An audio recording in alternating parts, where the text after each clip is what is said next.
কত সুন্দর উত্তরা গণভবন, যেন রূপেরই ভবন, দেখার আমন্ত্রণ রইল রইল আজীবন, পুরাতন প্রসাদ দেখার স্বাদ হোক পূরণ, বিল চলন গ্রাম কলম, নাটোর কাঁচাগোল্লার খ্যাতি, অর্ধবঙ্গেশ্বরী রানী ভবানীর স্মৃতি, উত্তরা গণ আর কি নর্থ বেঙ্গলের মধ্যে এটা আপনার প্রাইম মিনিস্টারের বাসভবন। এক পিএম ছাড়া এখানে কেউ নাইট হল করতে পারে না স্যার। আর এই বিল্ডিংটা স্থাপিত হয় ১৭৩৪ সালে, আর তো ১৯৪৭ সালে তারা এখান থেকে চলে যায়। আর মানে এটা হলো বঙ্গবন্ধু হলো ১৯৭২ সালের ৯ ফেব্রুয়ারি উত্তরা গণনা ঘোষণা করছিলেন। আর এর প্রথম রাজার নাম ছিল দয়রাম রায়।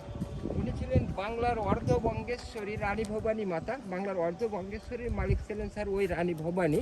তার এই বাড়ির একজন ৮ আনা বেতনের বেতনভুক্ত কর্মচারী ছিল ইনি, এই রাজা দয়রাম। রানী ভবানী খুশি হয়ে তার কর্মচারীকে টেস্টটা দান দেয় করছিলেন স্যার। প্রথম ছিল রাজা দয়রাম, তারপর ছিল প্রমোদনাথ রায়। এই প্রমোদনামে রাজশাহী পেন স্কুল বা কলেজ। আর সামনে যে মূর্তিটা আছে উনি ছিলেন চতুর্থ রাজা, রাজা প্রসন্ননাথ রায় বাহাদুর। এই প্রসন্ননাথের ছেলে হলো বসন্ত কুমার আর প্রভাত কুমার। তারা কলকাতা চলে যায় ১৯৪৭ সালে, তারা এখান থেকে দেশ ত্যাগ করেন স্যার। আপনার ৯৭ সালে আসছিল স্যার, রাজার নাম ছিল বসন্ত কুমার রায়।